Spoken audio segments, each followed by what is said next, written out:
저는 힘든 시간을 보내면서 혼자 견디기 버거워서 따뜻한 위로와 응원이 너무 절실해서 이렇게 용기를 냈습니다. 다들 슬프고 힘든 일을 겪으면서 보내시는 분들도 많으시겠지만 저 또한 약한 사람이라 주변의 관심과 응원이 필요합니다. 따뜻한 격려의 마음이라도 부탁하고자 사연을 보내게 됐습니다. 들어주시면서 저에게 용기를 꼭 주셨으면 좋겠습니다. 저는 결혼을 약속한 남자친구가 있었습니다. 남자친구와 저는 같은 미술 전공으로 대학교에서 만나 연애를 시작했어요. 같은 미술을 하면서 서로 의지하며 미래에 대한 같은 꿈을 꾸면서 행복한 날들만 가득했습니다. 남자친구와 저는 동갑내기여서 대학교 친구들은 다 같이 서로 친한 친구였기 때문에 항상 같이 있는 날이 더 많았고 함께 보내는 시간은 점점 더 길어져 저희는 서로가 멀어진다는 걸 상상조차 할 수 없었습니다. 그렇게 저희는 같이 대학교를 무사히 졸업하고 미래의 결혼을 약속하며 졸업 후 동시에 동거를 했습니다. 주변에서는 왜 결혼을 안 하고 동거를 시작하냐는 말들이 있었지만 저희는 미래에 대한 서로의 꿈이 있었기 때문에 사회생활도 해야 하고 아직은 결혼하기 이르다 생각이 들었기 때문입니다. 어차피 결혼은 약속했고 저희가 더 성장하고 준비가 되었을 때 그때 결혼을 하기로 했습니다. 서로 굳은 믿음이 있었고 어차피 같은 한 집에서 동거를 하기에 저희는 서로 만족했습니다. 같은 미술 전공으로 졸업은 했지만 저희가 하는 일은 서로 각자 다른 길로 가고 있었습니다. 남자친구는 학과로 가는 길을 택했고 저는 미술학원에 들어가 아이들을 가르치는 일을 시작하게 됐습니다.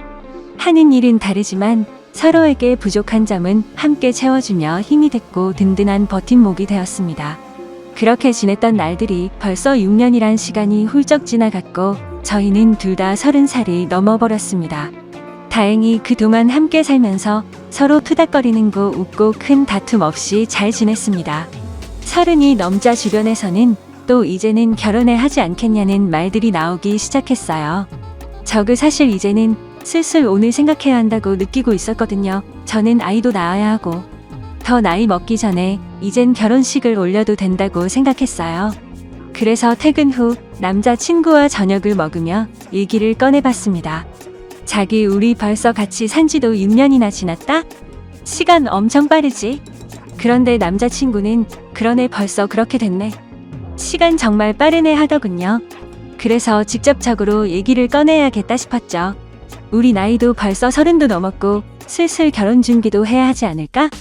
남자친구는 제 말을 듣고 시큰둥한 표정을 지으며 일단 밥이나 먹자고 말을 돌리는 듯한 느낌이었습니다.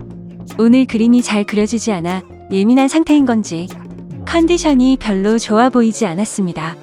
사실 결혼 얘기를 꺼내면 서로 이것저것 대화가 나올 줄 알았는데 저녁을 먹고 나서도 더 이상 대화가 이어지지 않았습니다.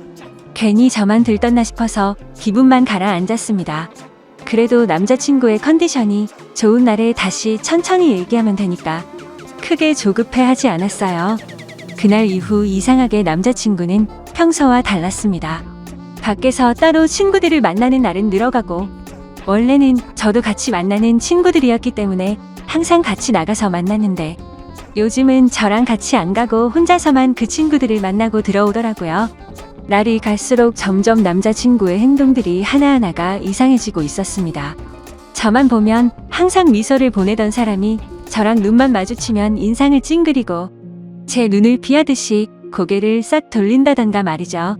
그리고 술이 잔뜩 취해 집에 오는 날이 늘어나길래 무슨 일이 있는지 물어봐도 아무 일도 없다고만 하는데 저는 그런 남자친구가 너무 답답했어요. 남자친구는 그림이 잘 안 그려질 때는 많이 예민해지긴 했지만 이렇게까지 행동에 변화가 없었습니다. 그림 문제는 아닌 듯 했고 말하기 힘든 일이 있는 것 같았죠. 선뜻 제가 먼저 물어볼 수 없어서 말을 해줄 때까지 기다려보기로 했습니다. 그런데 점점 늦은 시간에 집에 오고 너무 늦게까지 안 들어올 때는 연락을 하면 제 연락을 받지도 않았어요. 남자친구가 밖에 있는 시간이 늘어났고 밖에 있을 때는 연락도 거의 안 되니 답답할 따름이었죠. 저는 점점 남자친구 행동들을 곰곰이 생각해 보면서 그제서야 조금씩 이상하다고 생각이 들고 느낌이 왔습니다. 아무래도 여자가 생긴 것 같았습니다. 왜냐하면 저랑 같이 살면서 단 한 번도 핸드폰을 잠가 놓지 않았는데 행동이 이상해지기 시작하면서 핸드폰에 비밀번호를 설정해 둔 것입니다. 정말 의심하고 싶지 않아서 참아왔는데 더 이상은 안 되겠다 싶었죠. 오늘은 꼭 남자친구랑 제대로 얘기를 해봐야 할 것 같아 저녁 늦도록 기다렸습니다. 역시나 오늘도 자정이 넘어서 들어오더군요. 더 이상 미루면 안 되겠다 싶어 물어봤습니다. 요즘 왜 그러는데? 무슨 일이 있으면 말을 좀 해주던가 라고 했습니다. 그러자 너랑 사는 게 지겨워졌어. 네가 하는 잔소리도 듣기 싫고 나 혼자 있고 싶다. 그 말을 듣는 순간 머리를 망치로 맞는 기분이었습니다. 한숨을 내쉬는 남자친구의 말을 듣고 이 사람이 정말 내가 알던 내 남자친구가 맞나 너무 의아했습니다. 어떻게 저런 말을 아무렇지 않게 나한테 할 수가 있나 싶었죠. 평소에 저희가 싸운 것도 아니고 저희 사이에 아무 문제도 없다고 생각했는데 제 착각이었습니다. 그래서 저는 도대체 왜 갑자기 이렇게까지 변할 수가 있는지 제대로 이유라도 알고 싶었습니다. 저는 화가 나서 따지면서 물어봤어요. 내가 지겨워졌다고? 혹시 다른 여자 생겨서 그런 거야? 남자친구는 잠시 머뭇거리더니 내가 다른 여자 생겼으면 우리 헤어질 거야? 남자친구의 그 말에 저는 눈물이 났습니다. 왜 이렇게까지 저한테 잔인하게 말하는 건지 마음이 너무 아팠어요. 그러자 남자친구는 울고 있는 저를 보면서 또 인상을 찡그렸습니다. 그 모습을 보면서 저는 정말 남자친구가 나에 대한 마음이 변했다는 걸 확신했습니다. 저만 보면 눈이 자동으로 찡그려질 정도로 제가 그렇게 싫어진 걸까요? 왜 우리가 갑자기 이렇게 됐을까 생각해보니 제가 결혼 얘기를 꺼내고 나서 그렇게 된 것 같았어요. 저는 한 번 더 확인해보고 싶어서 물어봤죠. 혹시 결혼 얘기가 많이 부담됐었어? 부담되면 천천히 해도 되는 거잖아. 그러자 남자친구는 너랑 사는 게 이제 지겨워졌다고. 못 알아듣겠어? 다시 말해줄까? 남자친구는 또 인상을 쓰면서 말했습니다. 다시 한번 남자친구의 진심을 듣게 되니 견딜 수가 없었어요. 그렇게 며칠이 지나고 한 집에 있는 것도 불편한지 남자친구는 외박을 하는 날도 생겼습니다. 집에 있을 때는 전화가 오면 제 눈치를 한번 보고 나서 자리를 옮겨 전화를 받더라고요. 요즘 남자친구가 만나는 친구들한테 연락해서 왜 저러는 건지 물어보고 싶었지만 친구들이 모를 수도 있는데 제가 괜한 말을 하는 것일 수도 있어서 쉽게 연락을 하지 못했습니다. 아무튼 날이 갈수록 혼자 감당하기가 너무 힘이 들었어요. 반복되는 하루하루가 저를 지치게 만들었고 더 이상 우리가 함께하지 못할 것을 느꼈기에 저는 남자친구의 말을 받아들이기로 했습니다. 함께 사는 집의 보증금은 반반 나누어서 했기 때문에 남자친구가 집이 정리되면 돈을 보내주기로 했습니다. 그렇게 우린 이별을 하고 말았습니다. 결혼을 약속하며 긴 시간을 함께 살았기 때문에 우리가 영원할 거라고 생각했는데 모두 저만의 착각이었던 거죠. 이렇게 쉽게 깨질 인연이었는지도 모르고 행복한 미래만 꿈꾸던 저는 마음이 모두 무너져 내렸습니다. 아무것도 손에 잡히지 않아 저는 하던 일도 그만두고 본가로 들어갔습니다. 그리고 얼마 후 보증금의 절반이 제 통장으로 들어왔고 집 정리가 다 끝난 거구나 생각을 했죠. 남자친구와의 긴 추억이 모두 끝나버린 기분이 들었습니다. 몇 날 며칠을 얼마나 울면서 지냈는지 모릅니다. 함께 6년이란 시간 동안 울고 웃으며 부부처럼 살았는데 한순간에 이렇게 끝날 거라고는 상상조차 하지 못했으니깐요. 그냥 혼인신고만 안 했지 이런 게 이혼이구나 싶었습니다.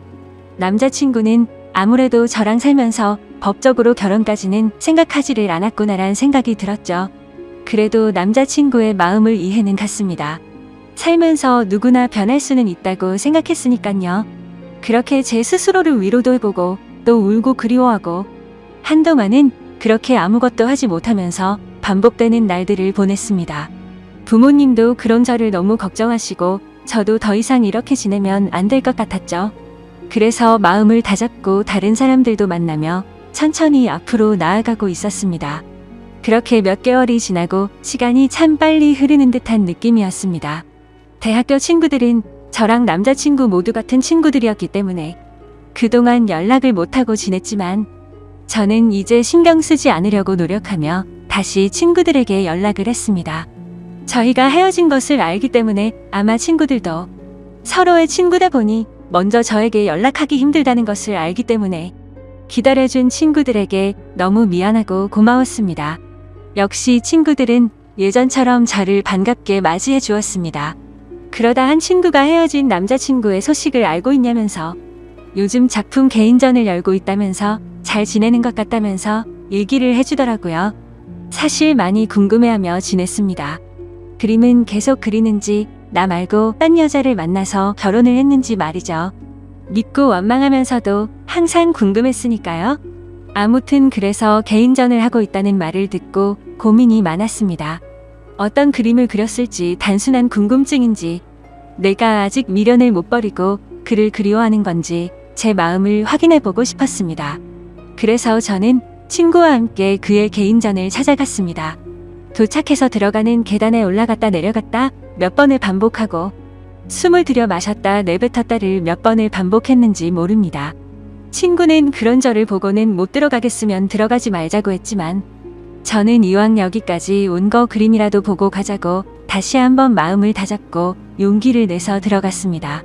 유명한 화가가 아니기에 1층으로 올라가 보니 규모가 크지 않은 아담한 공간이었습니다. 저는 첫 번째 그림부터 순서대로 그림을 보기 시작했습니다. 첫 번째 그림을 보면서 저는 마음속에 무언가 설레는 듯한 느낌과 따뜻한 느낌을 받았습니다. 전 남자친구가 지금 새로 만나는 여자와 행복하게 잘 지내고 있다는 걸 표현한 듯한 추상적인 느낌이었고 저도 모르게 그림의 매력에 빠져서 보고 있었습니다.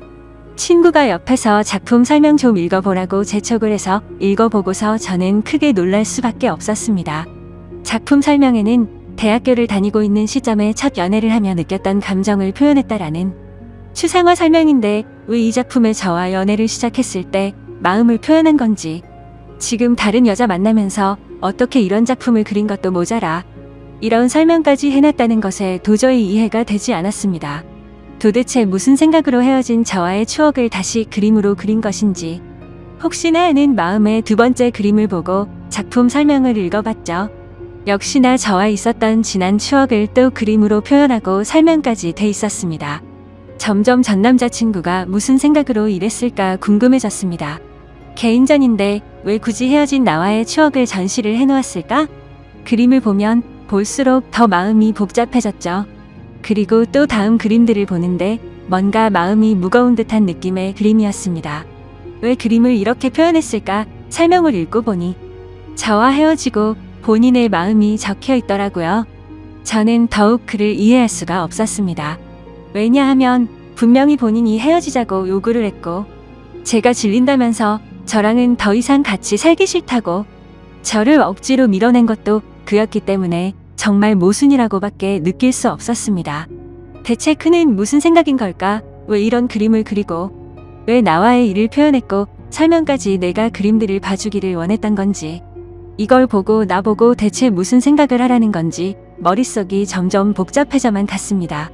계속 작품들을 보면서 마음이 아팠고 그러다 마지막 그림을 보는데 뭔가 잘못된 느낌이었습니다. 왜냐하면 그림이 아닌 새하얀 백지였기 때문입니다. 실수가 있었던 건지 아니면 의도적으로 백지를 걸어둔 건지 저는 설명을 읽어보고서 알 수 있었습니다. 말없이 눈물이 흐르다가 어느새 저는 점점 소리를 내서 울 수밖에 없었습니다. 설명을 읽어보니 그는 점점 시간이 흐르면서 시력을 잃어갔고 실명이 된 것이었습니다. 그는 실명이 되기 전에 저의 추억을 그림으로 남기기 위해서 시력을 잃어가면서도 밤새도록 그림을 그렸던 것이었죠. 저는 한없이 울면서 그를 당장 만나고 싶었습니다. 그래서 무작정 그에게 전화를 걸어봤지만 없는 번호라는 음성이 흘러나왔죠. 저는 지금 만나지 못하면 영영 그를 못 볼 것 같은 기분에 친구에게 그를 찾아달라고 지금 만나지 않으면 정말 미쳐버릴 것만 같다고 붙잡고 마구 울었습니다. 대학교 때부터 다 같은 친구였기 때문에 옆에 있는 친구는 연락이 되는 모든 친구들에게 그의 전화번호를 물어봤습니다. 그중 그와 연락이 되는 친구는 단 한 명이었습니다. 그래서 그 친구는 우리가 개인전에 와 있다는 얘기를 듣고서 잠시 머뭇거리다 번호를 어렵게 불러주기 시작했습니다. 저는 친구에게 내 얘기하지 말고 나 대신 통화를 해서 만날 약속을 잡고 알려달라고 얘기했습니다. 그렇게 친구는 그와 약속 장소를 정하고 제가 그곳으로 갔습니다. 근데 장소는 그와 제가 살았던 그 집 근처 동네 카페였습니다. 왜 굳이 이쪽 동네에서 약속 장소를 정했는지 이상했습니다. 일단 그가 있는 카페로 들어갔고 구석 자리에 많이 수척해진 그가 보이더군요. 천천히 걸어가서 그가 있는 구석 자리 앞으로 갔지만 그는 정말 저를 보지 못했고 저는 일부러 조금 더 기척을 내기 위해서 의자 소리가 나게끔 들어서 앉았습니다. 그러자 그는 제가 아닌 약속을 잡은 제 친구인 줄 알고 인사를 건네기 시작했어요. 그가 말을 하는데 저는 계속 눈물이 나와 마음이 너무 아팠습니다. 이제 내가 앞에 있어도 전혀 알아보지 못한다는 것이 너무 슬펐습니다. 저는 그에게 친구가 아닌 저라고 사실대로 밝혔고 그는 너무 놀라 갑자기 일어나서 나가려고 하는데 제가 붙잡아서 다시 의자에 앉혔습니다. 그는 생각지도 못했다는 듯 당황을 했고 저도 마음을 추스리고 천천히 말을 이어갔습니다. 저는 그의 개인전에 다녀온 것을 말했고 그는 참고 참다가 눈물이 한 방울 흘러내리더군요. 저는 아직 그의 마음을 알 수 없었기 때문에 제가 궁금했던 걸 단도직입적으로 물어봤습니다. 어쩌다 멀쩡했던 눈이 왜 갑자기 실명이 됐고 나 싫다고 다른 여자한테 가서 잘 만나고 있을 텐데 왜 헤어진 나와의 추억을 그림까지 그리고 개인전까지 열어서 그림을 전시했는지 이해할 수 없으니 설명해 달라고 말했습니다. 그는 잠시 주춤거리며 입을 떼기 시작했습니다. 그는 제가 궁금했던 것들을 하나씩 설명하는데 천천히 들으면 들을수록 가슴이 미워지며 그가 원망스러웠습니다. 그가 말한 것들은 사실은 저와 살면서 눈에 이물감이 들고 눈이 뿌옇게 보일 때가 있어 안과를 가게 됐는데 시력이 점점 나빠지고 있어서 정밀 검사를 해봤답니다. 검사 결과 눈이 점점 실명이 되고 있었다라고 말을 들었다고 하네요. 수술조차 할 수 없을 정도로 진행이 빠르게 되고 있던 시점에 제가 결혼 얘기를 꺼내었고 그때부터 그는 자기는 곧 실명이 될 텐데 저랑 결혼까지 하면 제가 그의 옆에서 얼마나 고생을 할지 뻔히 보여서 결혼 얘기에 그렇게 반응을 한 것이라고 말해주더군요.